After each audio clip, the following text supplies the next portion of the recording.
Hello, everybody. Hello, hello. Welcome to today's edition of Mapping the Tech Exodus. I am your host, Jen Stojkovic, the Executive Director of sf.citi. I'm excited to have you all here during lunchtime if you're on the West Coast, or perhaps you are making a little bit of a coffee break with us on the East Coast. We are going to have a really interesting conversation today about what is going on in Miami and what is going on in South Florida, how it's comparing to the Bay Area, California. What are some of the trends that we are seeing over there?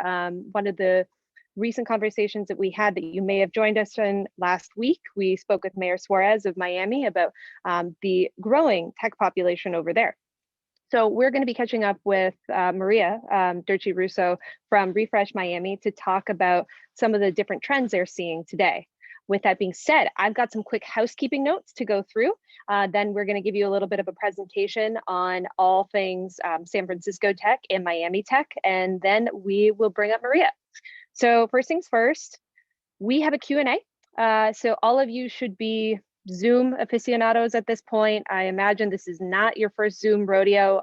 So you know that Q&A tab that's down in the bottom right. If you have a question throughout today's conversation, please drop it down in the Q&A tab. You can feel free to drop a question in at any time. Basically, what you're going to see is Maria and I are going to have a chit chat. And when we move about halfway through the conversation and we run through the moderated questions, we will then get to your questions, which means feel free to chime in and fill up that Q&A as much as possible as we go through the conversation today. Next. So if it happens to be really beautiful weather where you are, like it was in New York a few weeks ago when we caught up with Julie Samuels, and you are not able to catch this live, good news for you. We record everything, so you can rewatch this and send this video to all of your friends. You can nerd out about all things California and Florida through a recording we will send to you post-event. And lastly, share your thoughts on social media. So if you have thoughts about anything that we're discussing today, we would love for you to share them on social media. You can see that Jackie has just dropped it in the chat there. You can tag us at sf.citi and use the hashtag TechExodus. All right, I think that about does it for my housekeeping notes. So next, I am going to bring up a little bit of information about what we are seeing on the ground in California and in Florida right now with the changing face of remote work. Okay. So who is sf.citi? I got to do this. I'm going to just quickly plug who sf.citi is. If you are unfamiliar with us, we are San Francisco's Tech Trade Association.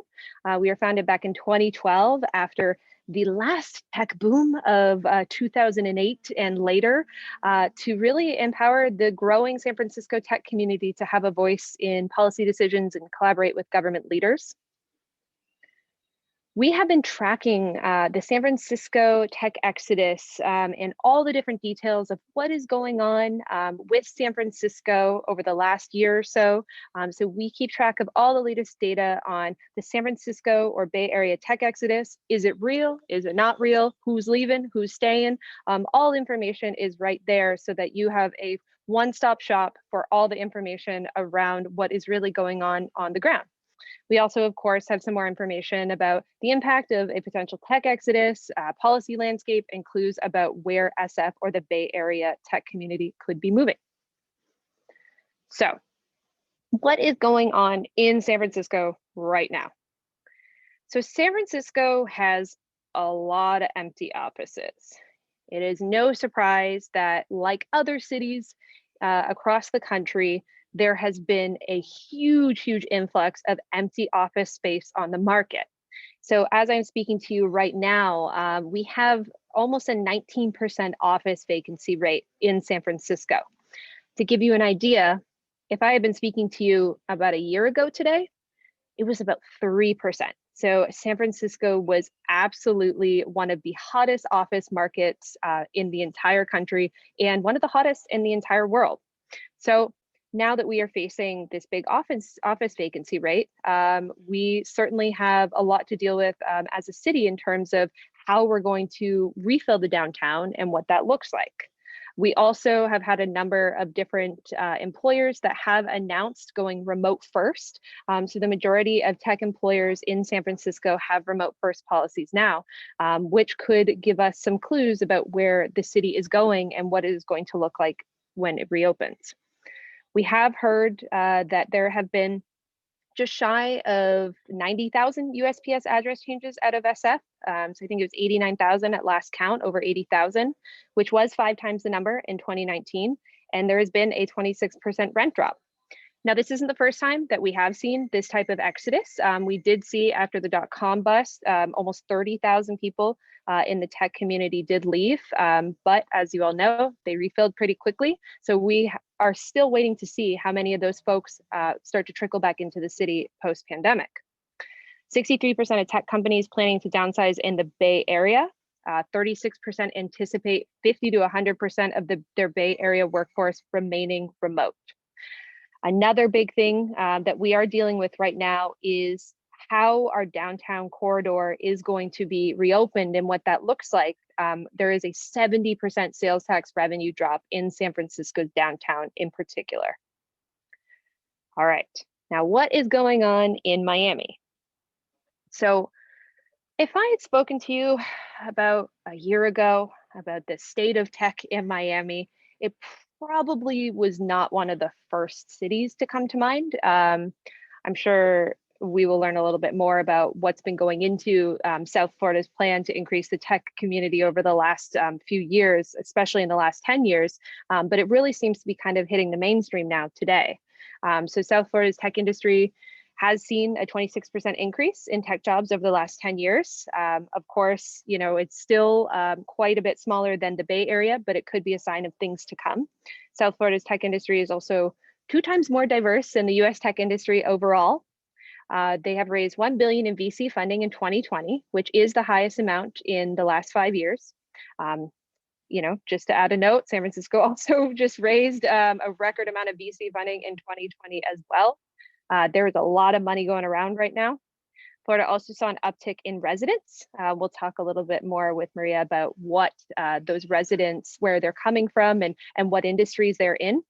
And there was a 12% rent drop in Miami from February 2020 to February 2021. So about half of the rent drop that we are seeing in San Francisco, but still notable nonetheless. So curious to hear what that means for the city. Okay. So I think that about does it for our overview and landscape. I would love to bring up Maria on stage to join me so we can chat a little bit more about what is going on. All right, Maria, we've got you on mute. Let's get you off mute. Perfect. Hi. How's it going? That is the most Florida background I've ever seen. It's going really well, I have to say. It's a gorgeous day out, as you could tell. And I'm excited for this chat.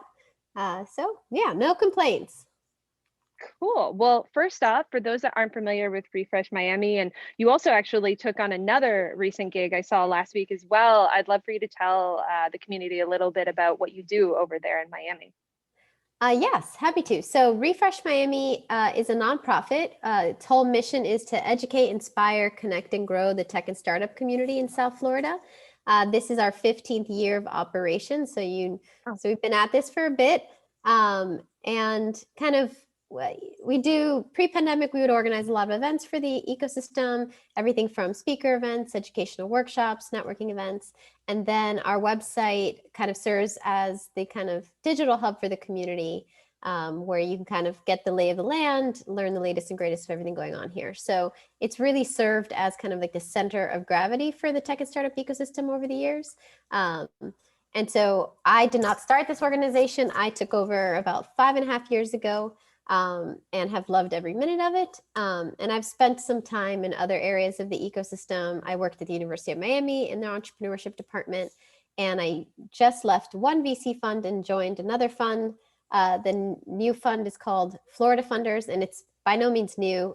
It's based out of Tampa, but they're looking to grow their footprint in South Florida. And so in addition to my work running Refresh, I've joined that team to kind of help increase their South Florida deal flow and also their presence in the South Florida region. Okay, so So that is a mouthful, but that's just because you're doing so much. So for folks that are not familiar, the Bay Area kind of gets lumped in as a big region. So that's generally, San Jose, Oakland, San Francisco, and then everybody in the middle. Could you define South Florida for us? Yes. It's basically kind of West Palm down. You could even go down to the Keys. And so sometimes, Okay. since Miami gets all like, most people don't know those nuances where, so sometimes it all gets lumped into Miami. But that's why we're trying to be better about saying South Florida overall. Okay. But yeah. Okay. It's similar to the California situation. Exactly. Yes. Okay. All right. And then is the majority, we'll get into the tech scene in a second. I'm just curious, is the majority of all tech kind of in South Florida, or what percent? How does that break down for the state? That's a good question. I don't have the stats. I know there's different pockets. Tampa has a really growing and exciting ecosystem. Orlando does to a certain extent. Gainesville is kind of getting up there a bit with the University of Florida. There's definitely kind of spread out. Miami, I guess, is perhaps a little bit more ahead. But Tampa's really probably giving us a run for our money as well. Okay, interesting. Because we have a dynamic where obviously the Bay Area is where much of tech started and still is for most of the world, but we're starting to see LA actually growing a little bit in Southern California too, kind of starting to pick off. Snapchat was a big one that they headquartered down there, and so it has been an interesting dynamic in the state. Seems like you have kind of a similar situation. Yeah, definitely. I mean, pretty much. And so I like to follow other ecosystems to learn from them. And yeah, I've been following the rise of the LA one, and I subscribe to some of the newsletters out there. So it's been great to see kind of, just the It's rise cool. of ecosystems kind of outside of the normal hubs. Yeah. All right. So let's get straight into it then. Take me back to, let's say, March 2020. So over a year ago. Let's say it is not pandemic times, it is business as usual. What did the tech industry look like in Miami and South Florida at the time? So, we've been steadily chipping away, and all the entrepreneurs have been working hard, kind of heads down, building their businesses. What was interesting is I'll go back to a report we did for the Downtown Development Authority, and this was 2019, so it wasn't exactly 2020. But it was interesting because we did that report back in 2015 and then in 2019. So to measure the differences in the state of the tech and startup community here. And in 2015, when we asked founders what their biggest challenges were, they said funding by far, of course, and talent. They were saying they would try to go get money from an investor. There wasn't enough local capital. And when they tried to raise from folks outside of the state, they would be kind of laughed out of the room and said, you're all hanging out on South Beach. Nobody can be taken seriously being based in Miami. Cut to 2019, we asked those same questions. Funding and talent still were the tough parts, but Yep. they were saying, while there's still not enough local capital, we're no longer laughed out of the room. They don't necessarily care where we're based. Because in 2015, if they wanted to get funded, they'd say you have to move to the Bay Area or to New York. Yep. Cut to 2019, they're like, you don't have to move as long as it helps that your runway goes longer there. So it was already improving. What was interesting was on the talent front, they would say, it's not that there's not enough talent here. It's like we're looking for very, very specific background, experience, skill set. And there's people Yep. here, but there's not enough concentration of those people. So the founders we had spoke to were already hiring remote. So even before everything kind of took off in the remote world, they were already solving for it by kind of just hiring. And so they were kind of being scrappy, figuring it out as good founders do. And so I think that was we're already kind of heading in the right direction. And so now with everything that happened, it kind of just accelerated things. Okay, that's so interesting. So you almost had like a leg up in this remote world. So when everybody went remote, your founders were probably like, okay, this is business as usual. This is kind of like how things have been going. Do you have any clue of where their remote workforces were located, or was it just really decentralized all over the country? Yeah, it was really decentralized, and in some cases, even outside of the country. There's some incredible Okay. talent down in Colombia and Argentina and Yep. Latin America. So yeah, it was they were already kind of. I wouldn't say it was any concentration in any specific city. That's interesting that they had workforces outside of the US. That's something that we don't necessarily hear as much. Like when you talk about remote work in San Francisco, you're talking about hiring someone in North Carolina or in Idaho. That's fascinating that you've really got these hubs in Latin America. So do you think that's unique to Miami? How does that work, that community? Yeah, I think so. I think, for some, it maybe they have a connection there because they have family or grew up there, or Okay. at least they speak common language, so it's not as much of a barrier to hire some of these remote workers. Um, so yeah, I didn't. Yeah, I guess I assumed, it was more common, but it is probably very unique to Miami in that it's just so culturally acceptable and normal that it yeah, it doesn't even seem weird to me. Oh, that's cool. Okay. Well, I'm sure folks that are listening have questions, so please feel free to drop them in the Q&A. This is my reminder. Okay. So, okay, it was obviously a big challenge trying to get folks to move to Miami. And so what does it look like in this last year as you've really kind of ramped up? You're having both a rent drop, but also an influx of residents. How has the city been changing? Um, yeah, so it was interesting to see the rent drop because from what I'm hearing on both folks looking to buy properties and rent, it's been like like very hard. Everything is getting Heard snatched that. up. Um, so we're definitely seeing real estate prices go up. And then now when I go to small outdoor gatherings of folks, it's all new people that I used to go to an event and it was a tight knit community.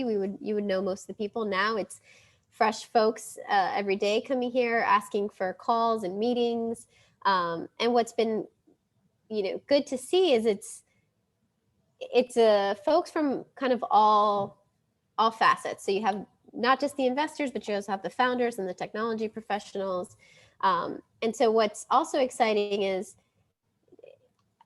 when I think that Miami used to lose a lot of our founders because of kind of what I mentioned before, is that they felt like they weren't going to be taken seriously, or their investors forced them to move out to others to the Bay Area or somewhere else. But now those founders are like, oh, now I finally can come back. And so they all always wanted to come back, but didn't really feel like they could. And so we're starting to gain back some of the folks that had some family here. So that's been exciting to see as well. That's interesting. That there's kind of like a homecoming that you're Yes, seeing. yes, exactly. Huh. And actually in like 2018, I want to say we did another report where we did like a whole thing where we interviewed a bunch of people. Miami's diaspora, like who left, who was from here that left, what could Yep. cause them to move back. And a lot of it was usually like around some kind of like life change. Usually like you have kids, you want to move closer to family. And so some of those folks now, have come back as well. So I think there was always people who wished they could stay here, but didn't, they would felt like maybe they'd commit career suicide, and now they don't feel that way anymore, which is good. Okay. That's funny. I love that. As someone that comes from Canada, that's kind of, the same thing. We were told that if you want to go like really build your career, you got to go to the States. It's not the first time I've heard career Oh, suicide. so you feel, yeah, yeah. And Yeah, no, I've heard it. I'm born and raised here, but I've moved away twice and moved back twice. And every time I moved back, I was kind of, what am I going to find? Is this going to be good or Yeah. bad? And it's been, yeah, every time I fall back in love with the city, and it's just grown. Every year it grows more and more. So yeah, I can definitely understand people's hesitations, but I think it's on a great trajectory. Yeah, absolutely. So I'm curious how the city policymakers, obviously, you have a mayor in Miami that is very, very vocal about bringing, companies to Miami, or really not even just like taking them from other places, but showing startup founders, this is a place you can start, we'll support you. So I'm curious how local legislators feel about some of the, influx of tech companies, what that relationship has been like. I know that there's also a little bit of ghost kitchen drama that's happened in Miami too. And so I'm just kind of curious what that relationship looks like so far. So far it's been great. I think they've been, Mayor Suarez has supported the tech community in one way or another over the years, not as vocally, obviously. But now I think they're starting to see that that's kind of a competitive advantage and doubling down on that, and really kind of listening out for how they can be more effective in their policymaking. So I feel like it's very much still like the Latin culture where, something is broken and you're like, well, Juan's cousin is the mayor's son, so just go after him. And so it's still it feels more accessible, like these people in these government positions. So you still feel like you can kind of easily get your voice heard to a certain extent here. Oh, that's funny. Okay. So how does the community feel? Does the community feel like tech is just like coming in? Do they feel like tech is growing there? Certainly, I mean, everybody knows that we have faced, in San Francisco in particular, there's been lots of different cases of tech clash, so to speak, where there's definitely been rubs between the community and the tech industry. Are you seeing that there, or is it a little bit different dynamic? I think we're trying to learn from these other ecosystems and trying to avoid some of that. So kind of reaching out to the folks in the broader community, making sure that we put policies in place and opportunities in place for those who want to get involved in tech. Knight Foundation just did a big initiative where they gave 15 million to the local universities to really help upskill and grow that talent pipeline. So I'm sure there is some hesitation and concern from people, especially income inequality and all that.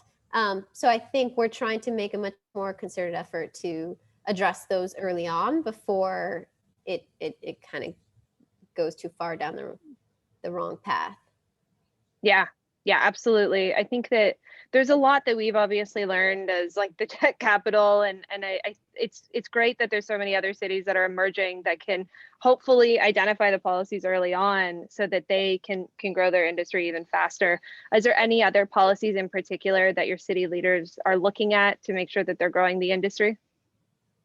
Oh, I think you'd have to, I can't speak for them. But I think a lot of it's around income inequality, upskilling and providing opportunities. There was a big initiative around that the Miami Foundation just announced around getting all, apparently Miami has like one of the worst connectedness. Yeah, digital divide. Yes, we have that too. Divide. I'm like, what is it? And so they're doing an incredible initiative around making sure we get that number down. And so what's been great is it's been a combination of both private foundations, government, nonprofits that are working together to tackle some of these issues. So I think that's been really great to see. And I know that climate change has come up a lot. And so I'm hoping that there's some more action around that and some kind of creative initiatives around trying to solve for that. Yeah, that came up in our last chat for those that joined us a few weeks ago when we were talking to New York City Tech NYC. One of the first questions they asked us was, what about the wildfires that are going on over there in California and the Bay Area? And I'm curious, wildfires are definitely something that we're hearing from a lot of folks that have moved out of directly being in the Bay Area and where some of the fire zones are. It's one of their big concerns and their choices for where they want to live. Are you hearing similar with, obviously, Miami with the seawall at Miami Beach, of course, has pretty significant issues with the flooding. Are you hearing concerns around hurricanes and things like that? I'm hearing concerns, but more around, I haven't heard of people moving. I think people are just more like, how can we put some policies in place to fix these issues? So it's almost like we can figure out a way to fix it and improve matters versus just moving out of the city in general. Yeah, and I think with hurricanes, yeah, they sound a lot worse from not being here, but it's been so long since we've been hit by a really big one that maybe it's the recency effect where we're like, no, we're fine. Like, Yeah. but yeah, I think hopefully there'll be some big initiatives around kind of tackling some of those issues. Yeah, absolutely. I mean, Andrew, right? 92. I mean, that's about the time that we had our quake too, right? Yeah. I mean, we in 89, that's when the last earthquake was. And we have something similar in San Francisco where everyone knows there's gonna be an earthquake at some point. We just kind of like can't do much about an earthquake. I guess it's a little bit out of sight, out of mind right now, but it is always something that's looming that we are increasingly hearing from folks. Yeah, I think we were very lucky last few years where it looked pretty bad and then it didn't hit really bad. So it's probably a false sense of security, but at least, I mean, to a certain extent, you could leave for them, but yeah, Makes sense. it might come back to something very destroyed. Fair enough. Yeah. I mean, hey, we're all in the same boat here, I think, just different ends of the spectrum. So just a reminder to folks, if you want to drop any questions in the Q&A as we're chatting. So in terms of housing affordability, I would love to, how are housing costs? You said that it's been a race to buy housing. That's something we are actually seeing also in San Francisco. Our housing market for sales is doing really, really well, but our rents are dropping. So it sounds like you might be having a similar phenomenon. How's that looking in South Florida? Yeah, I think housing, particularly in kind of like the main areas that people in tech congregate and want to be, are definitely increasing. What I'm hopeful for and is like another silver lining of the pandemic is now that remote work is becoming so acceptable that a lot of the local talent here are starting to work remote for other companies that pay better, because that's one thing, unfortunately, that folks in Miami, like kind of the salaries have been lower than other cities, but now local employers are starting to have to compete with some of the more national employers. So I'm starting to see local folks take remote jobs for companies, which is kind of increasing, like making local employers increase their salaries. So I think that's going to help, because I feel like over the years, the salaries always kind of remain low, but real estate kept increasing, especially with migration from Latin America. Whenever a country went through political turmoil, we get an influx of folks that were just either moving here or buying properties to kind of have a safe bet and their money stored somewhere else.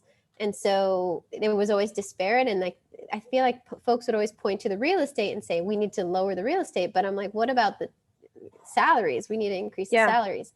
So I'm hopeful that that's starting to, with the move to remote work, that we're going to start seeing higher salaries so that it can be more accessible to buy houses for the locals here. So do you have generally homeowners, or this is something that was really fascinating with our conversation with Nashville, is we were talking about the rent for a one bedroom median rent, and they said we don't really track that because people buy houses here. How is the renters market versus like the home ownership? Is it kind of a mix? Yeah, definite mix. Okay. Yeah, and there's so many condos in Brickell and like the downtown area that I think there are definitely a good amount of renters. Okay, makes sense. Okay, so thanks everybody for continuing to trickle your questions in. So Miami obviously needs to increase and get more talent. So obviously on a local level, it sounds like there's a lot of efforts to cultivate that pipeline. I'm kind of curious to hear more about how you are looking to attract and build and invest in your own people to develop the pipeline outside of some of the folks moving back home, or some of the folks that come to Miami to start their companies. Yeah. So as I mentioned, the Knight Foundation just did a big grant to University of Miami and Florida International University. But I think Florida International University in particular graduates a ton of engineers each year. And so one thing that we need to do a better job of is those folks a lot of times will leave. So we want to get them more plugged into the startup community so that they understand the opportunities that are here. One thing that Refresh does is we have a news kind of a new section of our site that really tells the stories of the startups here and that they're growing and what they're working on, in hopes that these kind of graduates will get a sense of like, oh, okay, like maybe I should take a bet on this startup here that's really working on some exciting stuff versus, you know, the soft, cushy job in, you know, a big corporate, maybe somewhere else. We have 2 coding schools here that are pumping out a lot of entry-level talent. I think one thing we need to do a much better job of is a lot of the companies, everybody kind of wants to hire the more senior level folks.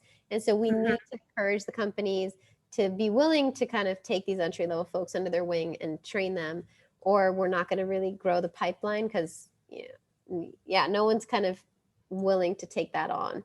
Yeah.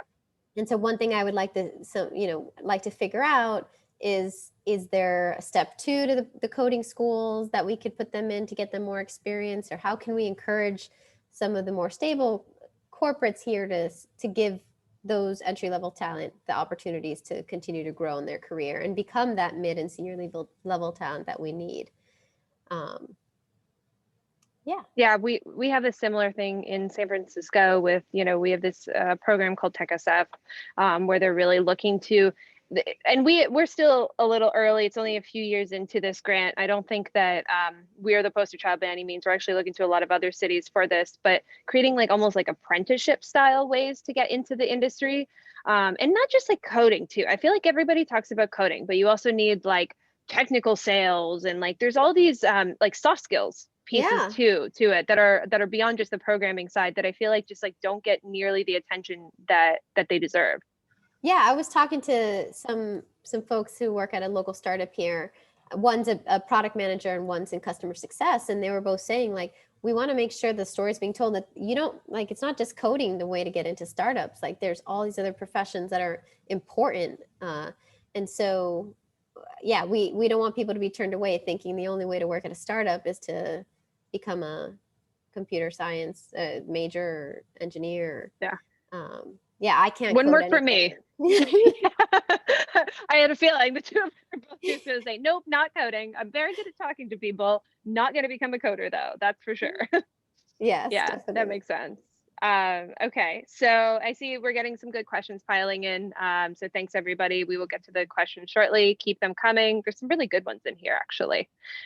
So I'm just curious if there are any other kind of big city problems that you're starting to put on your horizon. Obviously, some other larger cities or even places like Austin are dealing with issues of, people that are unhoused, in like record numbers continuing to grow, housing unaffordability and things like that. Are there those types of issues starting to creep into Miami, or what are you seeing on the ground there?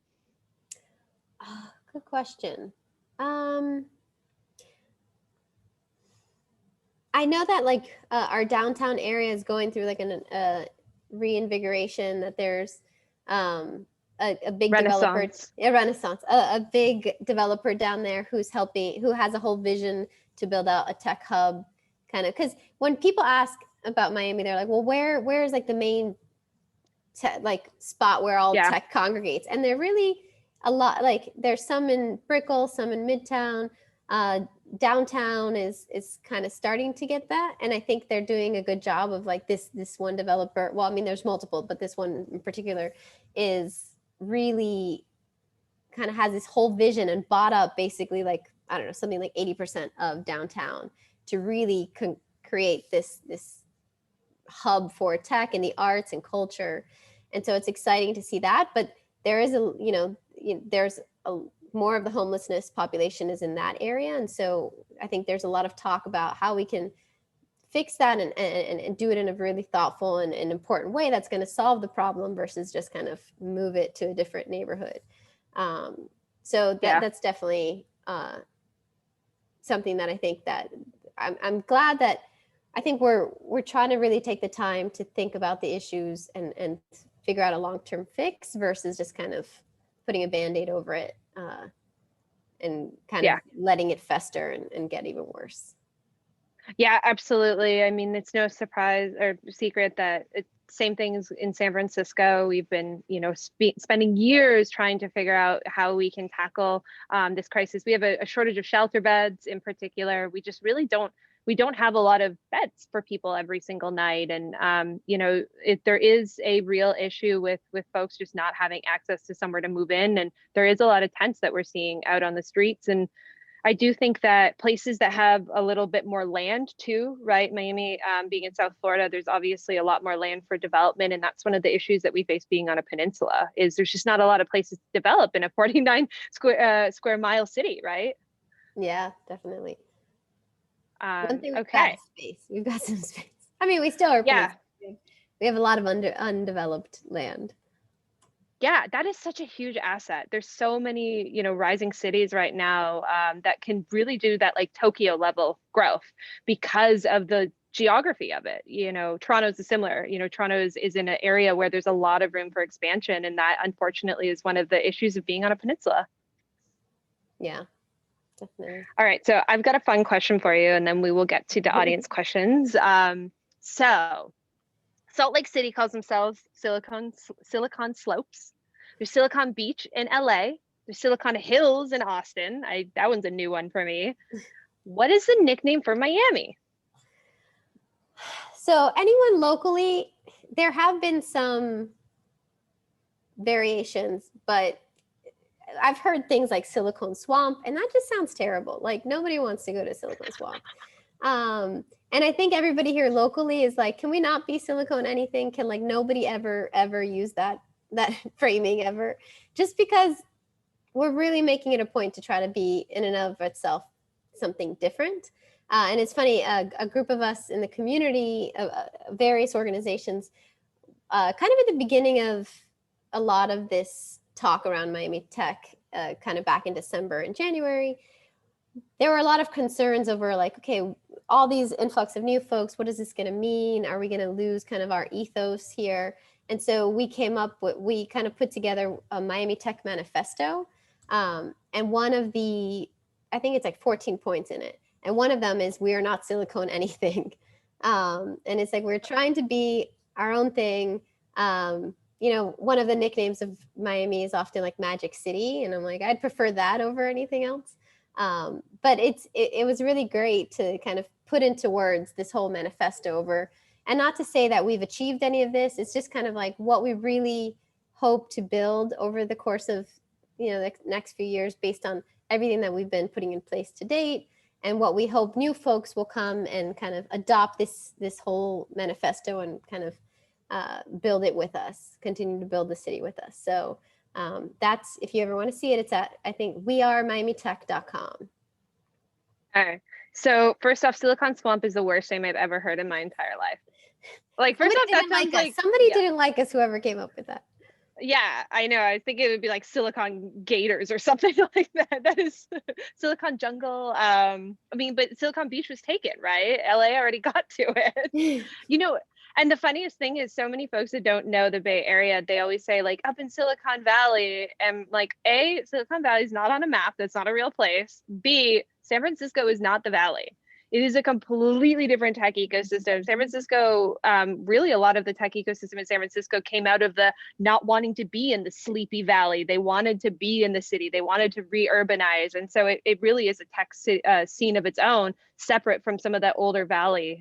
So I'm with you on the naming. Like, let's just like do away with it. Okay.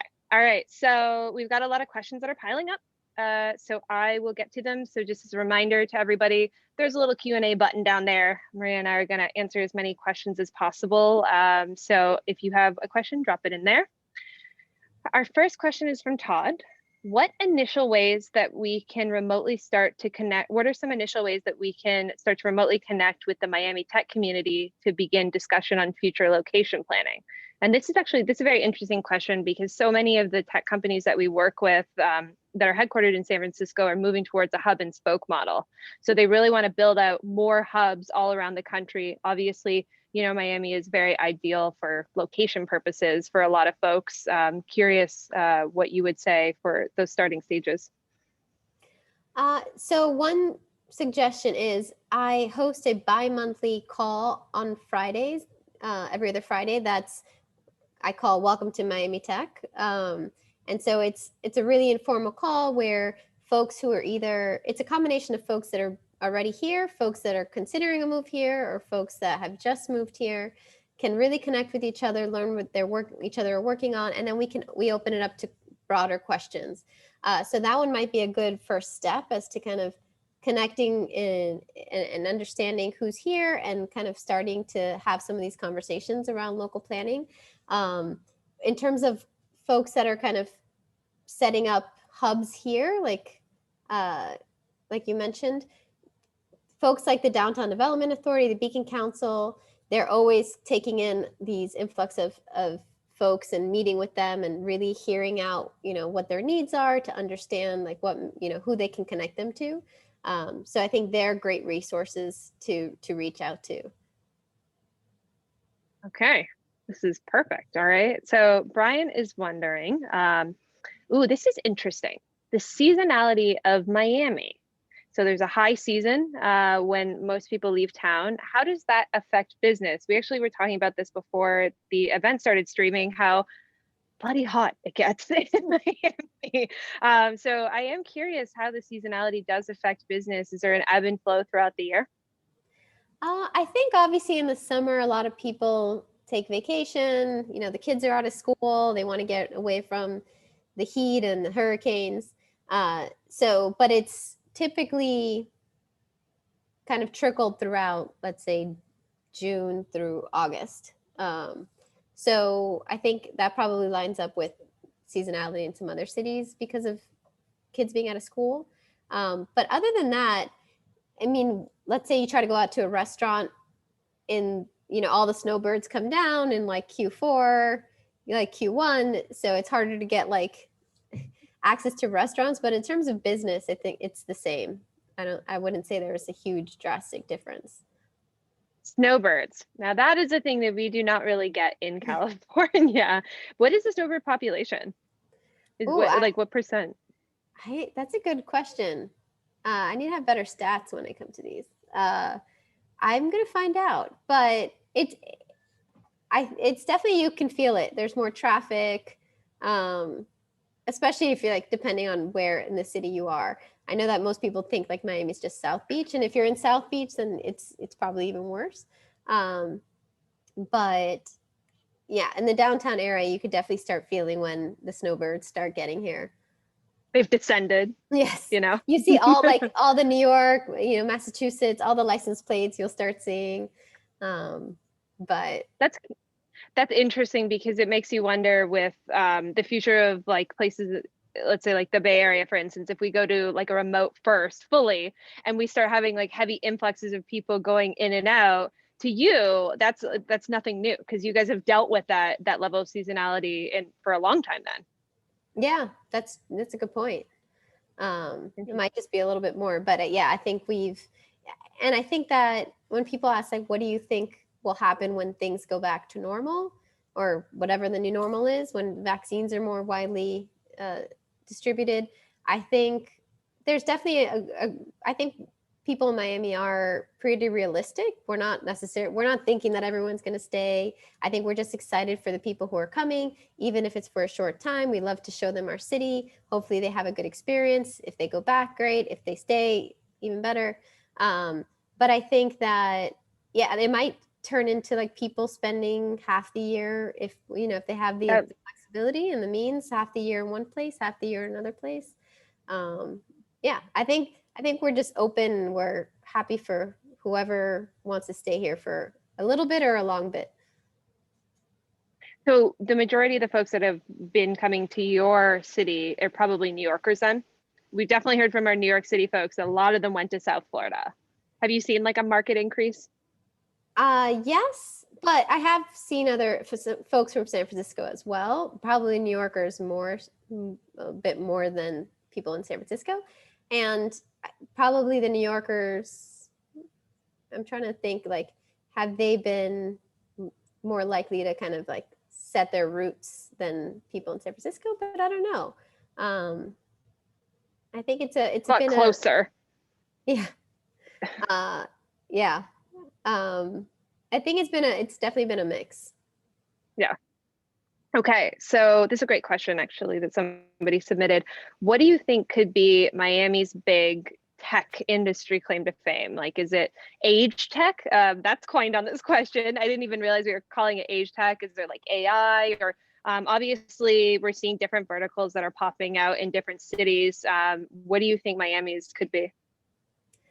Health tech is definitely one that I'm starting to see a lot of concentration around. Like it's a combination of health tech, or not a combination. The three big industries, or maybe four, is like health tech, ed tech, fintech, logistics. We have a lot of logistics companies down here. So those are the ones, like I think most of the time when you think of Miami, people immediately think, oh, it must be a ton of LATAM startups or a ton of like hospitality startups. But interestingly, it's not been that way.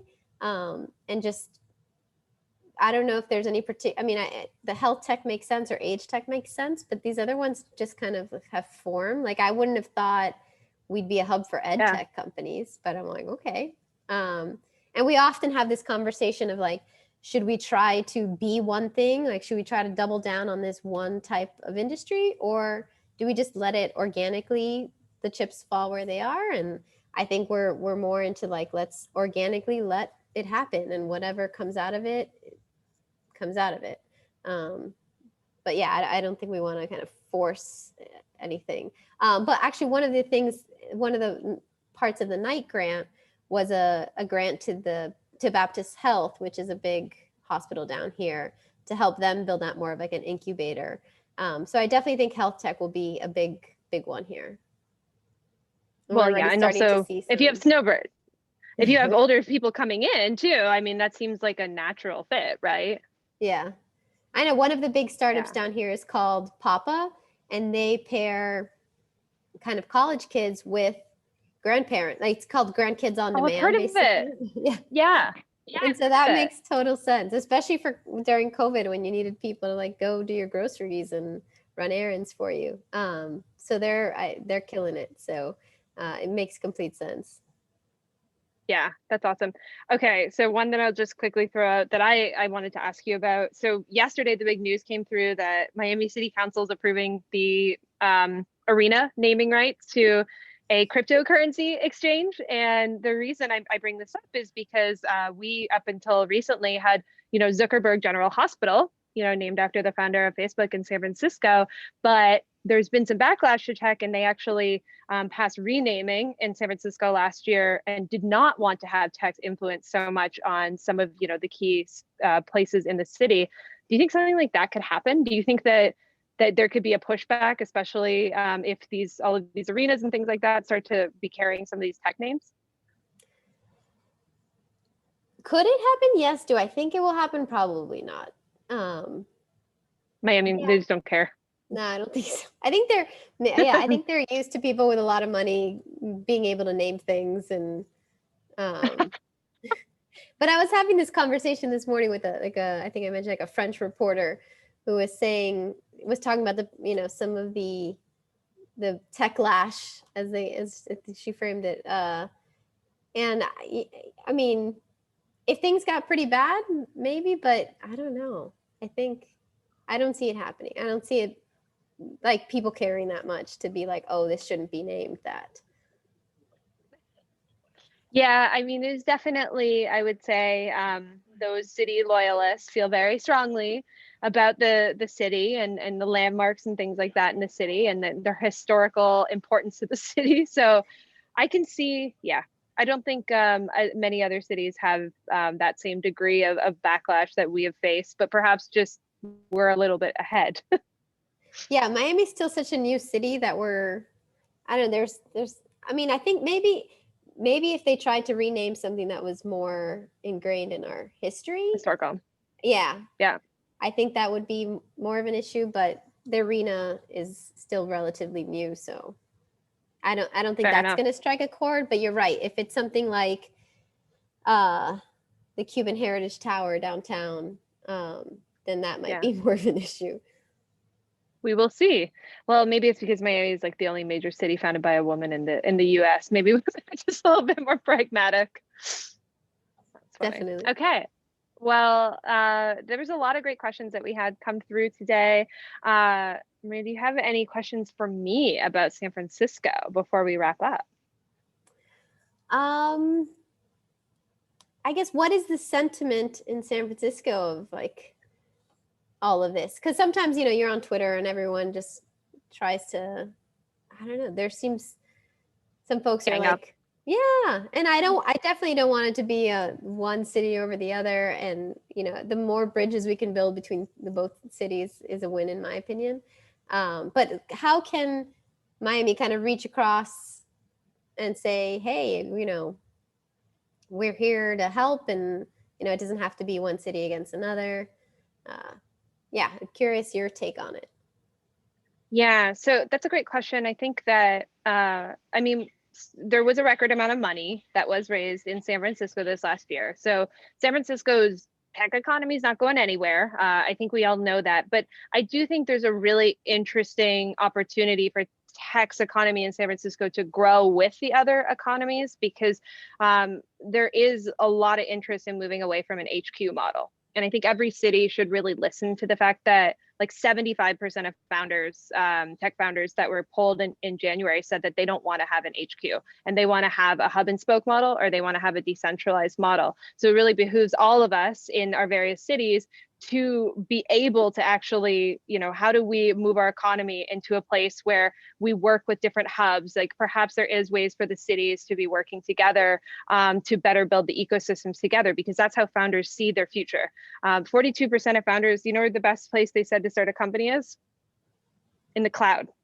Not Miami, not San Francisco, not Austin. They said, or New York, they said the cloud. So I think like just the face of tech is changing, and how founders think about how they build their teams is changing. So it really makes a lot of sense for cities to partner together to be able to offer, you can build up on the West Coast, you can build up here on the East Coast. Like here's the ways that you can build your company in a way that you don't have that mothership anymore. I think the motherships of the old tech companies, like the big campuses and things like that, are going to start to go to the wayside. We are definitely seeing a lot of office downsizing, and that's just because people want a different way to work. I think that's not because, I don't think it's punitive. I don't think it's like, we're dropping all of our office space here because we're going to get all this office space somewhere else. It's the opposite. We're seeing people drop all their office space, or drop it to some degree in San Francisco, and then just go remote.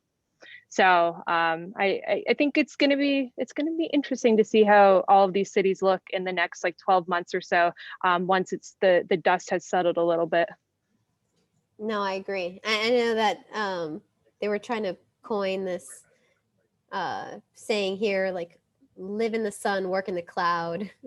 So going to what I 100% think I think that is what we're going to see a lot in the future, is people just like want the ability to have the flexibility to not go into an office, but they will want to go to an office sometimes. So that means that if you're an employer and you have people all around the country, then you got to have hubs all over.